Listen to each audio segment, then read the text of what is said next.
Willie D Live. What's up, family? If it's your first time checking out the show, let me know what city, what state you're coming in from. If you're outside of the U.S., let me know what country you represent. Throw up your flag.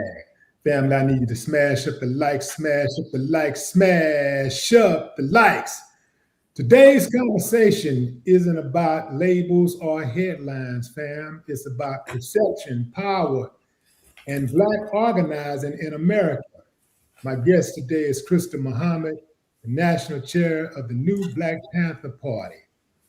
That name alone triggers strong reactions, which is exactly why this discussion matters. Before I get into it, I want to play a video for you guys, and I want to get Krystal's reaction. I put a hole in their chest the size of a window. Safe line repair, safe line replace. That's what's gonna happen. They touch me. Unarmed woman was killed by ICE. If you think you're about to come and brutalize the people while we're standing here, I said call them. I don't answer questions. Call them. And I got my gun license and my driver's license in my hand. So stay 8 feet from me and don't talk to me no more.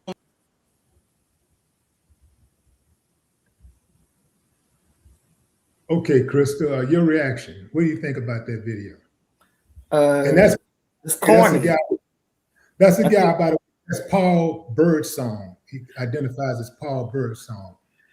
Yeah. I mean, I think that's very cornball. Just to cut to the chase. I mean, there's no context to why he is telling the police to stay across the street when they're already across the street.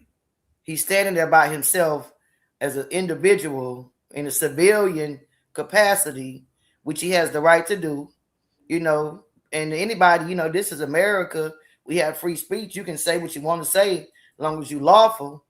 But I'm speaking in reference to the last video you showed when he was across the street from the police, talking about stay across the street.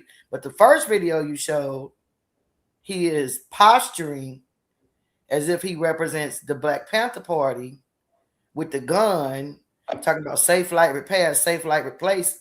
I mean, that what the hell is that? I mean, that's really goofy. I think he said something about that they kind of tried to play him right there where they manipulated the video, and he didn't really say that in that, at least he didn't say that in that order. Well, I saw the whole video of what was showed on, at least what was showed on the different various social media clips, the various the few news outlets that played, and the man is representing himself as if he is a Black Panther and that his organization came about because of the fact that there was no Black Panthers active, and that he got the okay from a Black Panther, a former Black Panther from the 1960s. Was very what was very sensational. The sensationalism about what his statement was that caught everybody's attention was when he said he would blow a hole in the chest of anybody that tried to abduct him, and he was referencing the Renee Good situation and what's going on with ICE. And see, what I'm wanting everyone to understand is, first and foremost, to be armed is legal in most states in America. Down here in the South, we've been armed for a long time. It's nothing new for us to carry weapons, to carry handguns, shotguns, to open carry, to rifles, and more recently in these last decade, to open carry with pistols. So people having guns is part of the quote unquote American way. Now, as far as protests and standing up against injustice, there has pretty much only been a couple of organizations who have taken up arms to defend their communities throughout our local history.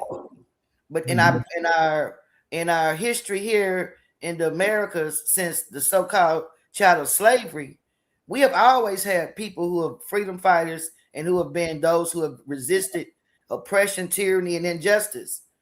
there's always been the few who have done that. Now, in the modern times, I want to say from the 1960s on to today, there has only been, and I can count them on one hand, a few organizations that have taken up arms, the Second Amendment right, to back up the First Amendment right and all other other rights that we have. So we have the right to free speech, we have the right to gather, freedom of press, as we're exercising now. Those three, there are many rights that we have. We have God-given rights: life, liberty. There's a pursuit of happiness. These are inalienable rights that no paperwork from the Constitution or the United Nations can stop. So there are certain rights that are inalienable rights. But in this particular corporate construct, because the United States is a government, which the government is a corporate construct, meaning it is the United States of America Incorporated. Just like I'm sitting here in the city of Houston. The city of Houston is a corporation. So in a corporate construct, there's laws and bylaws. So this is what this Constitution is supposed to be. The laws, the laws of the land. So the Black Panther Party, I want to just give a historical perspective, and I think it might help to bring what I'm trying to get to. Before you do that, let me help you set that up, because there's been a lot of back and forth over the last several days of what the Black Panther Party really is. And there have been a number of, I would say, groups who have claimed to be Black Panther affiliated, either Black Panther Party or the new Black Panther Party. It's been a whole lot of talk about, what really is the Black Panther Party. So can you clearly just explain the difference between the historic Black Panther Party and the new Black Panther Party, and why the distinction matters? Yes, and that's what I wanted to get to. The historic Black Panther Party, and thank you for asking me that so I can, properly do this layup. The Black Panther Party, contrary to popular belief, did not start in Oakland, California, with Huey P. Newton and Bobby Seals. The Black Panther Party started in Lyons County, Alabama. And it was started by Kwame Ture. At the time, he was known as Stokely Carmichael, and Mukasa Ricks.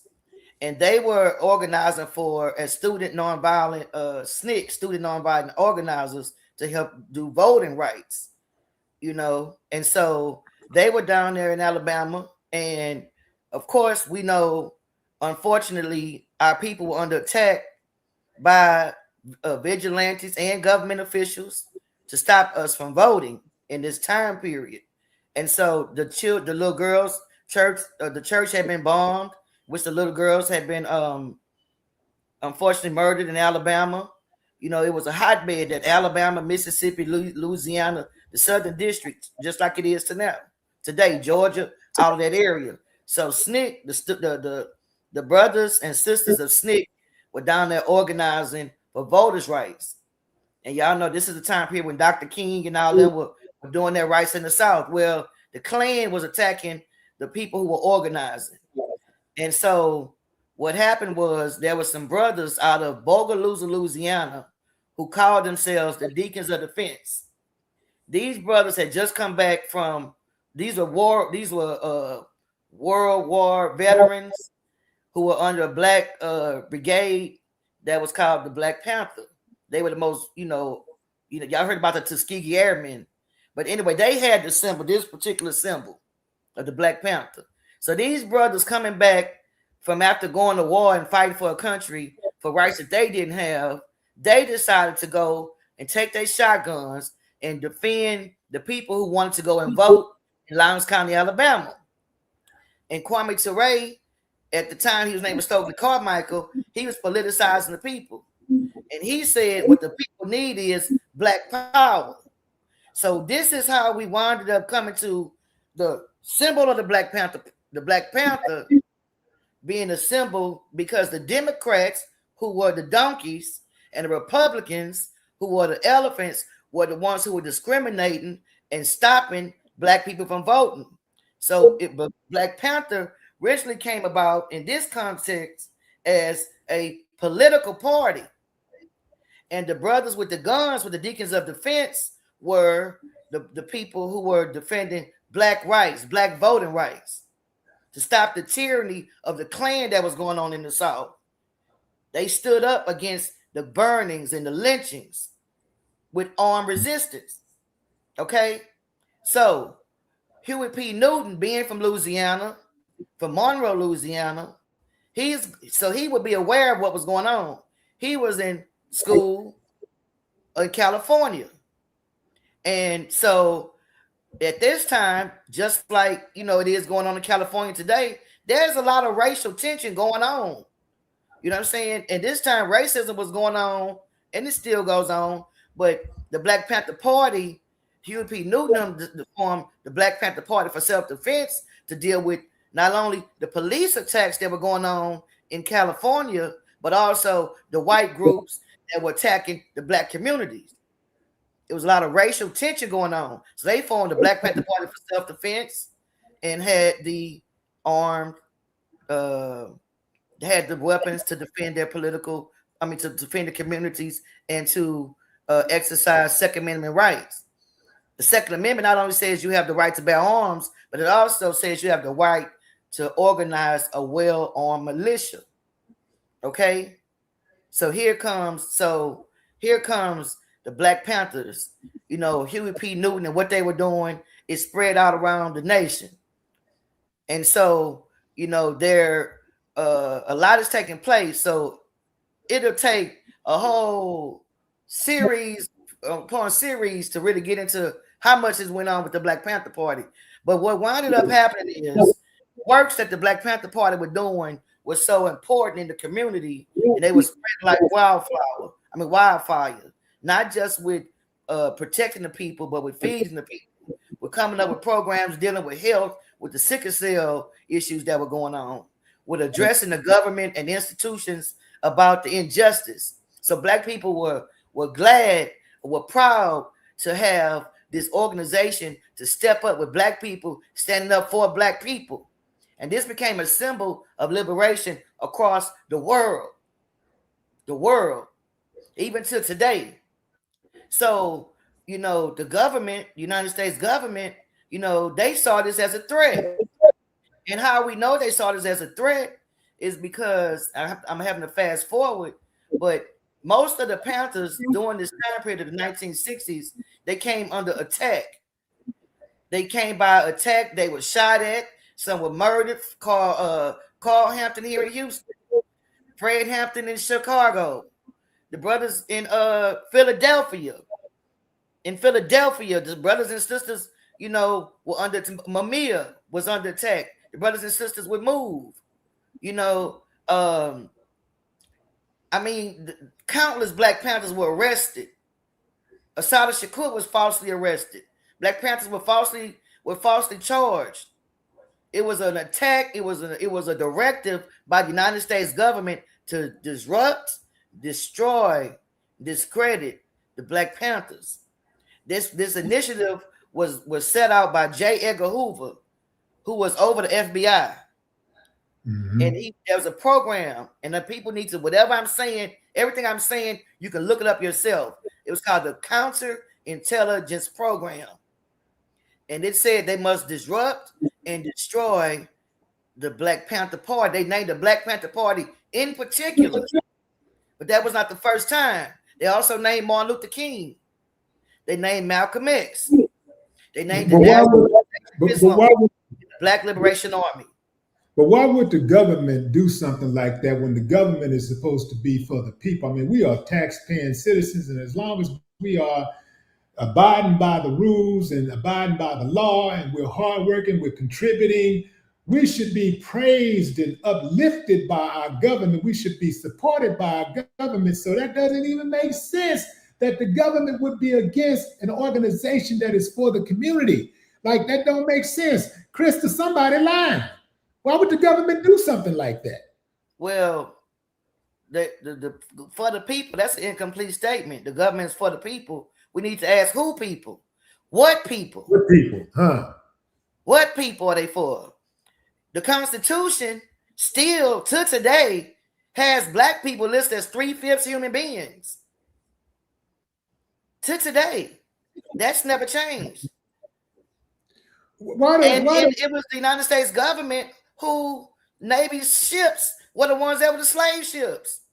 It was the French government whose ships were the slave ships. It was the British Navy ships that were the slave ships. And those that were not sent by the government were sent by private families. And these private families are still the ruling class today.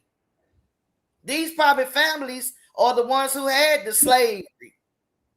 And when slavery was forced, because our people started fighting back, they didn't just, his story has been a lie. Our story is our people started rising up and fighting back. When they was waking up, not here on the earth no more, then stuff started changing. So technology came in and they, so-called ended chattel slavery, and the only people to get reparations for slavery was the people who enslaved us. Exactly. And those same families still get reparations. Let's talk about it. The wealth that these people have. America is the greatest country on the planet because of our ancestors' work. 500 years, 400 years of free work. They got their wealth from us and have yet to pay us back and don't want to pay us back. They don't want to hear a sister like me talking. They don't want to hear a brother like you on. But they'll put this coon dude up there, this buck dancing Negro saying crazy stuff. How can he make one video and it go viral? We've made thousands of videos. They shadow banned it. We went out and stood for the people countless times with weapons, without weapons. They'll make sure they don't show it. What do you attribute that to? If let's just say that dude, if we are to believe what you're saying about Buddy, we're talking about Paul Birdsong. If we are to believe what you're saying about him, that he is an op, and they're pushing the narrative that he's putting out there, why would they push his narrative and not the work that you guys do? He said it himself. He said he's not a black nationalist. He said that he's an internationalist. He's put out information. As I explained, the counter, I was trying to explain, I might have got a little, it's so much to say, but the counterintelligence program, one of the things that one of the directives said that they must disrupt, discredit, and then destroy the Black Panther Party. So when you have somebody that's causing disruption, see, this is a disruption. Then what you're doing is you having a discredit. So they're trying to discredit and disrupt because their ultimate game is to destroy the Black Panther Party. New Black Panther Party, Black Panther Party. Mm-hmm. There are no political prisoners from the NAACP. There are no political prisoners from anything but the Black Panther Party and the Black Liberation Army. In this country, there's no political prisoners from the Klan either. Exactly. There's no political prisoners from any of these state-sanctioned organizations. You know what I'm saying? And let's be clear. ICE is the Klan. ICE is the Klan. And what Birdsong is doing, he's making a distraction. Because what we should be thinking about and focusing on is the fact that in Minnesota, Trump now, see, while we were looking over there with him, Trump unleashed that list of 75 nations. And out of those 75 nations, about 70 of them was black, African nations. So now we went to Minneapolis doing George Floyd, the new Black Panther Party, for self-defense. We were in Minneapolis with the people organizing. It's mighty funny that Birdsong was talking all that stuff about Minneapolis from Philadelphia. They have yet to put boots on the ground in Philadelphia. people need to pay attention, because what's going on is people having an emotional reaction. And also, there's been so much miseducation. This is why in the new Black Panther Party, anyone that wants to join, first, they have to go through application process. Everybody that wants to join does not mean they're going to be a Panther. Before we put a gun in their hand, they must go through, we put a book in their hand. Can you not be black and join the Black Panther Party? No, it's the Black Panther Party. Black Panther Party. So anybody, it is to represent.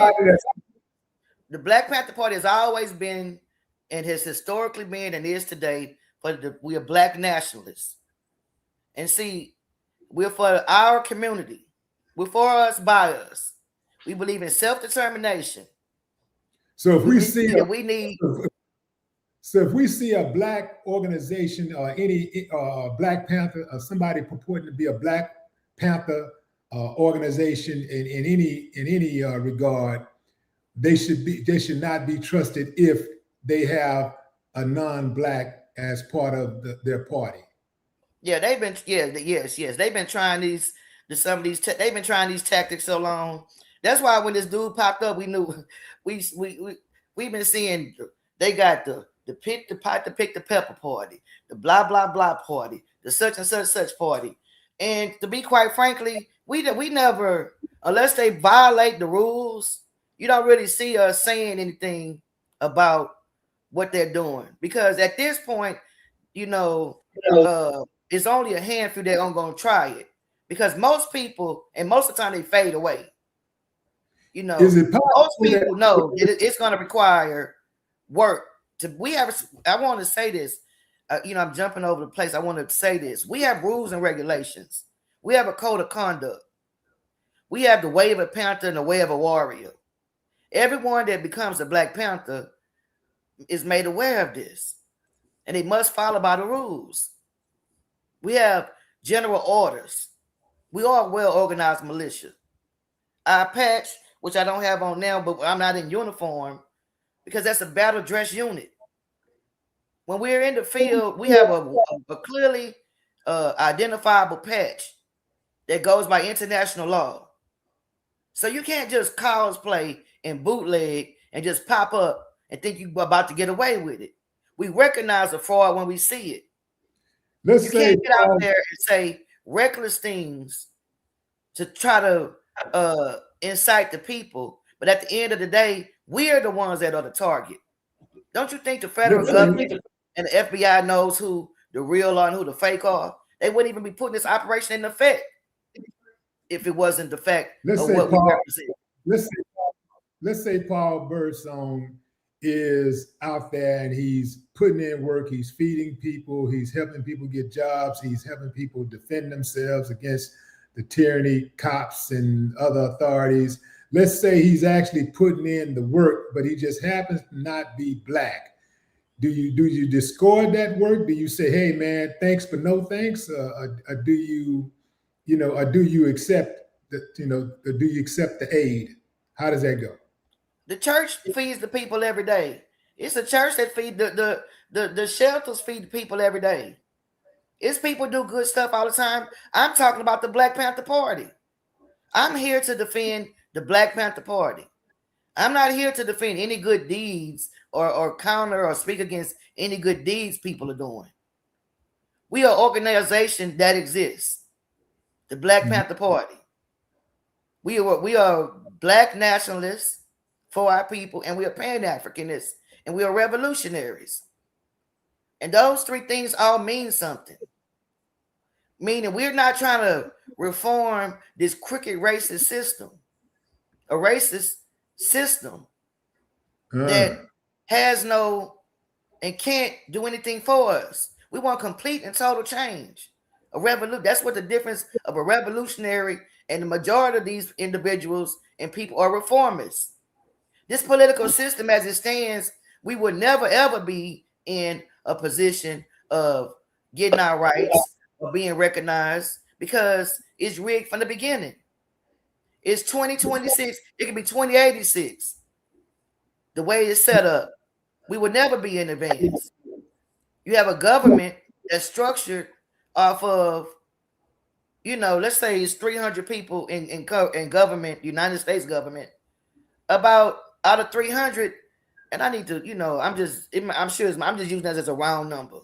Out of 300, maybe 70 of them are black. The other 230 gonna always outvote the 70. The math is the math. There's no getting around it. And now right now we just witnessed out of the 70 that we had, the 230 went in rigged and took away 5 of them right here in Texas, right up under our nose. Last year. The same liberties that black people were so-called given with the civil rights movement, we just witnessed them snatch that away this year. You've been working with a wicked person who never honors themselves. You've been a part of people started standing up against injustice, and the Black Panther Party popped up, and they started saying, "We want our own country. This is our nation. We want reparations." Then all of a sudden, the Democratic Party started putting money and trying to get people to come and vote. But we are a threat because of our ideology of black nationalism and wanting black people to be self-determined, and because we won't compromise on our demand for reparations, full reparations, real reparations, because we won't bow down to. I'm sorry. Okay, can you hear me? Because I was trying to talk about 3 or 4 times, and you it's like I guess I didn't see. Hold on, let me see. Yeah, you're freezing right now. Hold on. Yeah. So what I was. Can you hear me? Yes. Yeah. Okay.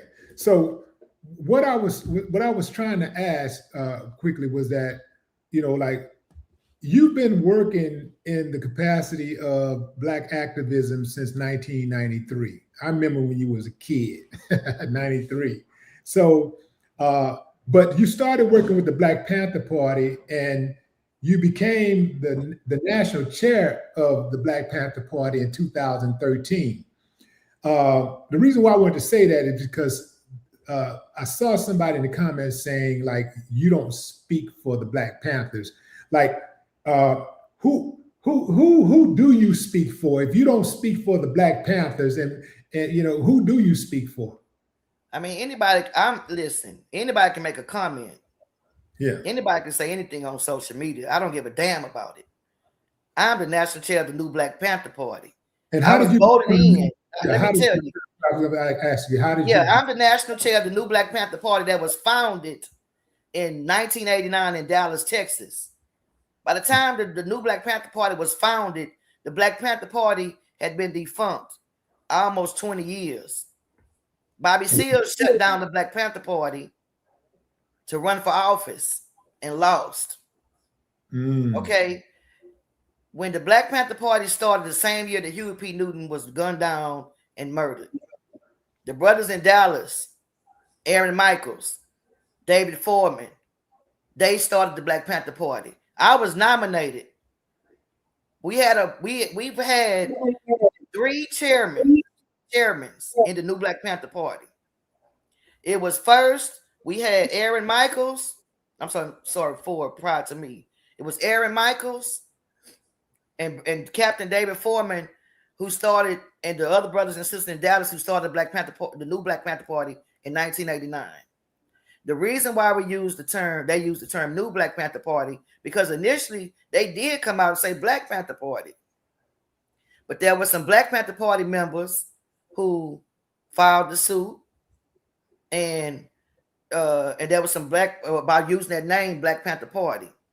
So there was an agreement, and there were some Black Panther Party members who didn't have a problem with the name, us using, but with the brothers in Dallas restarting the Black Panther Party. So there was a compromise made, or an agreement made, that they put new in front of it, because there were those who said they wanted to preserve the legacy of the Black Panther Party of the 60s. And so the distinction was made, and our logo was designed, our patch that we have that people may see, that was designed by Eddie Conway, who was a political prisoner of the original Black Panther Party out of Baltimore, Maryland. So when the new Black Panther Party came about, David Foreman and brother Eric Michaels, it initially started out as a more on a local standpoint. And what wound up happening is Dr. Khalid Abdul Muhammad wound up having these issues with the Nation of Islam with Minister Farrakhan, and he was shot. And when he was by somebody, a white guy that was trying to take him out, I'm sorry, he was shot, and they were trying to take him out. So Dr. Khalid was brought to Dallas, Texas, to be under the protection of the Black Panther Party, the new Black Panther Party.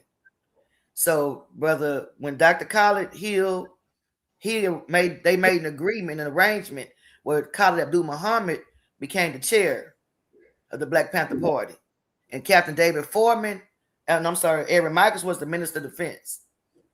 Well, there was a, when Gary Graham was murdered, there was a situation, there was a internal conflict in which Aaron Michaels wound up stepping back, and Khalid was the chair, and David Foreman became the Minister of Defense.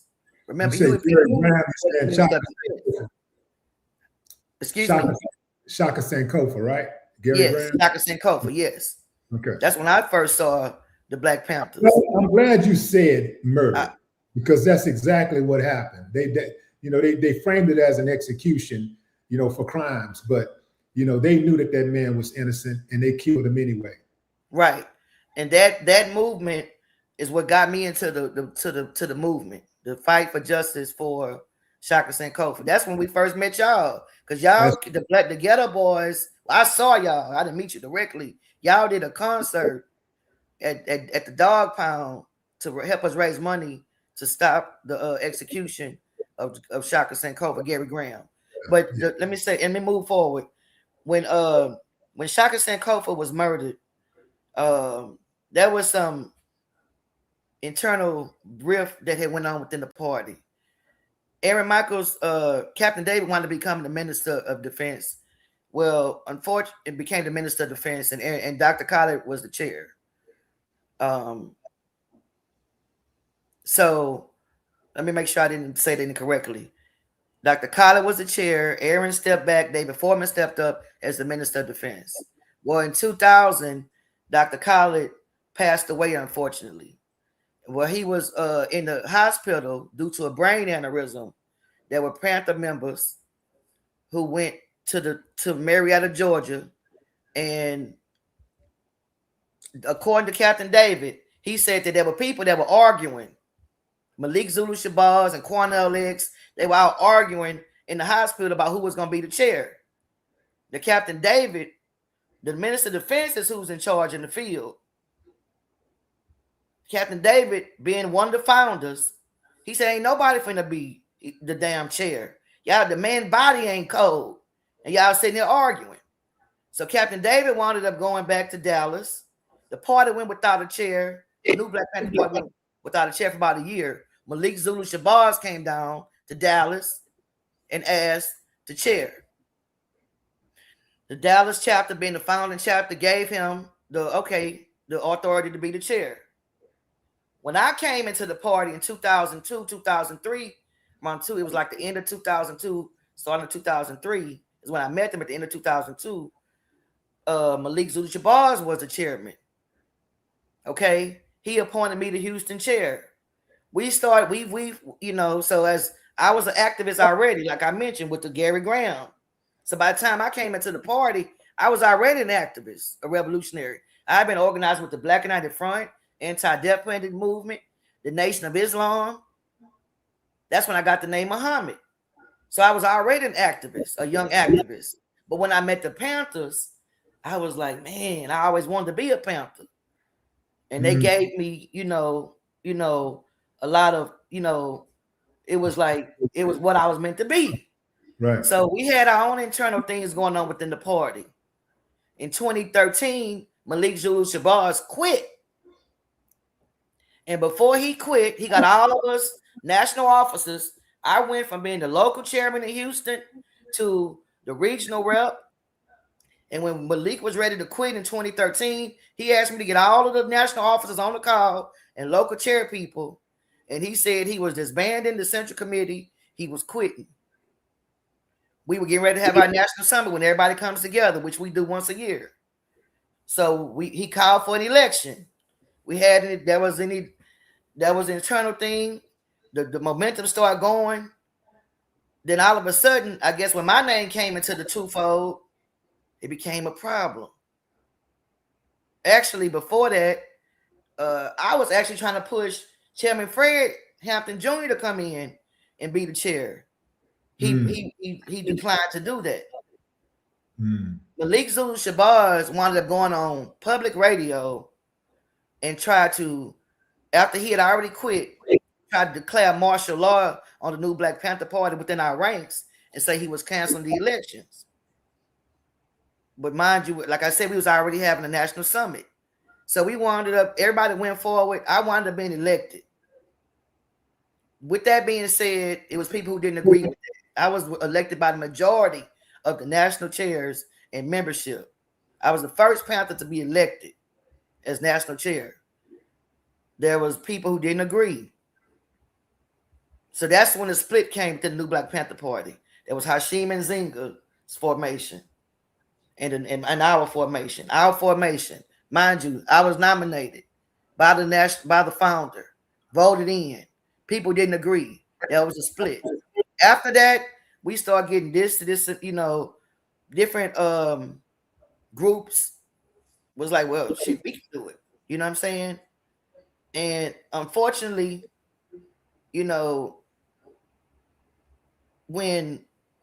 just like when Malik became the chair, by Dallas, Cornell got upset and he went and started the Black Panther Nation.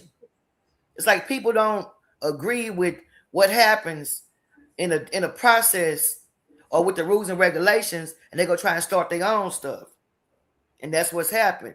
So typically, we've been dealing with, for the most part, up until today, we have been dealing with Black Panthers from the 1960s up until 2025.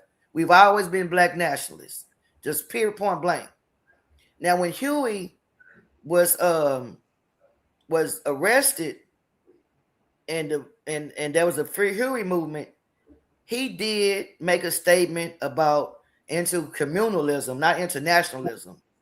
There was even a rift in the 60s between the East Coast Panthers and the West Coast Panthers because Huey was trying to change the ideology and leaning towards intercommunalism. And the majority of the Panthers wanted to stay Black nationalists. So this is why you had the Sada Shakur and the Sundiata Coley and a lot of the Black Panthers of the East Coast and other places. But there was a East Coast, West Coast rift going on about the ideology of Black nationalism. But there has never been the Black Panther Party that brought everybody in. That does not exist. Should black activists be on the ground protesting for immigration rights and other causes that don't directly center Black people? Or does that dilute the mission? Black people can do what they want to do. I mean, that's a right to protest. You can protest how you want to protest. I would never speak against what somebody wants to do. But as far as the new Black Panther Party, that has not been our focus at the moment. To be quite frank, we've been dealing with lynchings. We've been dealing with reparations. We have had brothers and sisters that have spoke against what's going on with ICE, of course. Does those viral moments help the movement, or do they sometimes distract from the real work that's being done? Which viral moments? Viral moments like the ones we've been seeing lately about Black Panthers, people saying that they're affiliated with the Black Panther Party, and how they're standing their ground and so forth.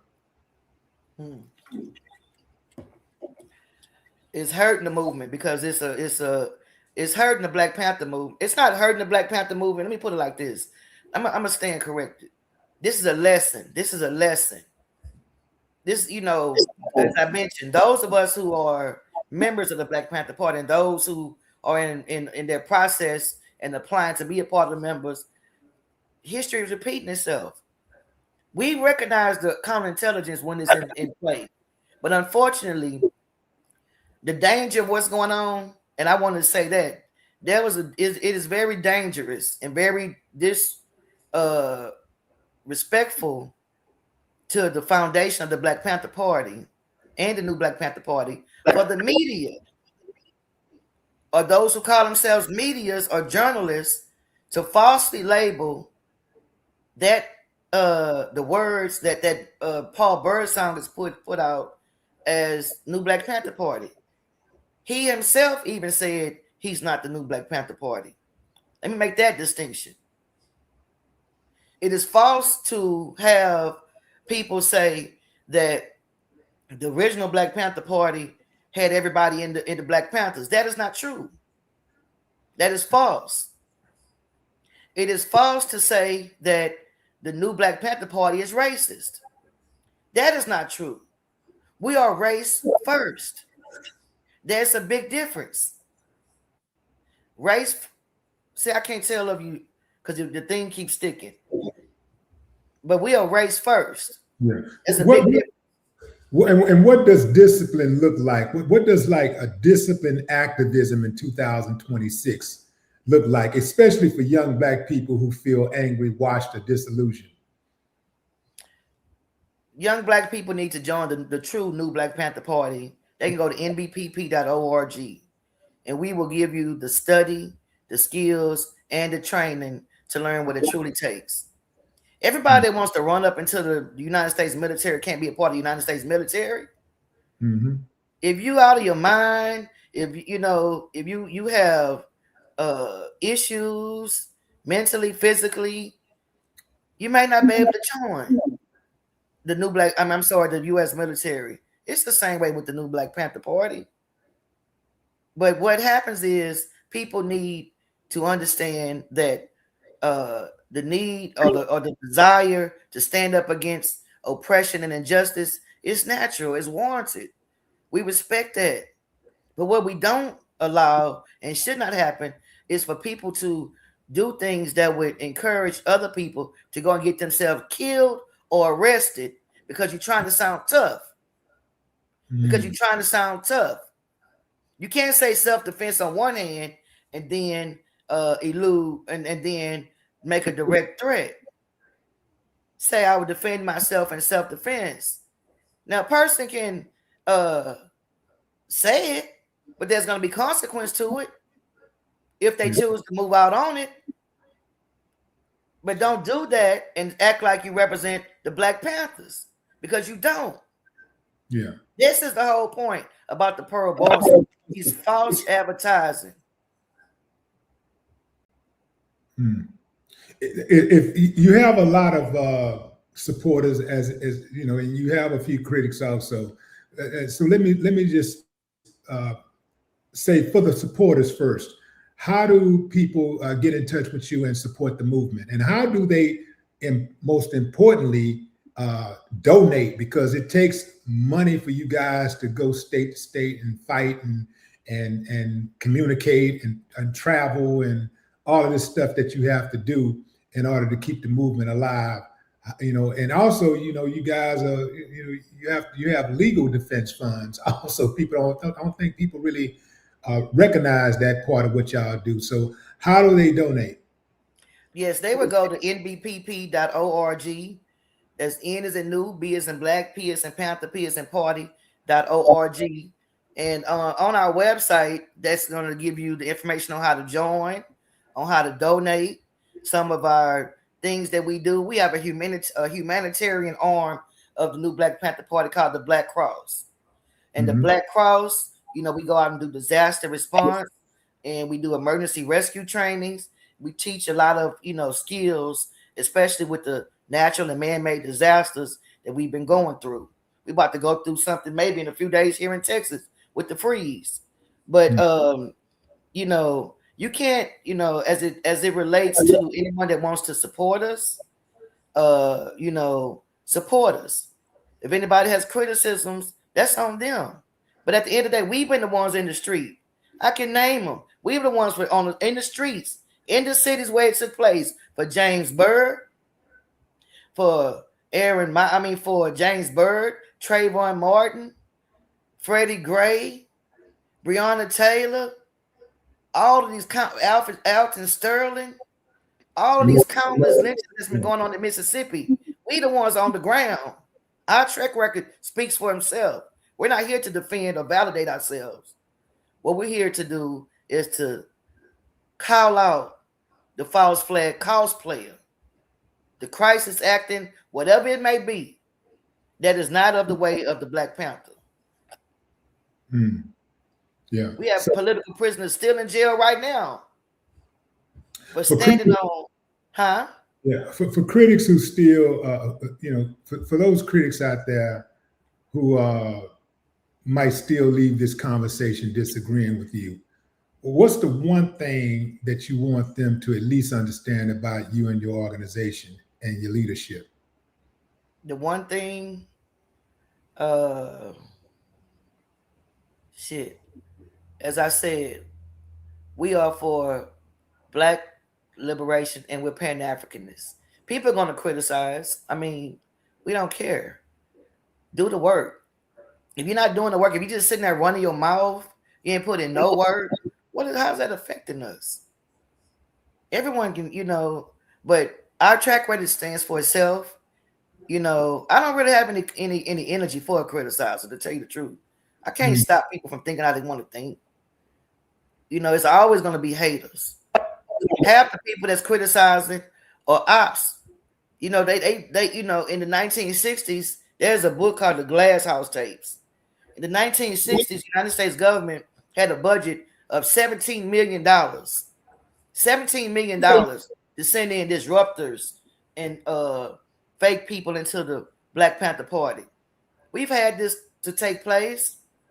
My goal as a national chair is to help continue to organize and to bring in and to recruit. I'm Minister of Defense and I'm Minister of Information. I'm Minister of Defense and our field marshals. They train our people. I'm the spokesperson.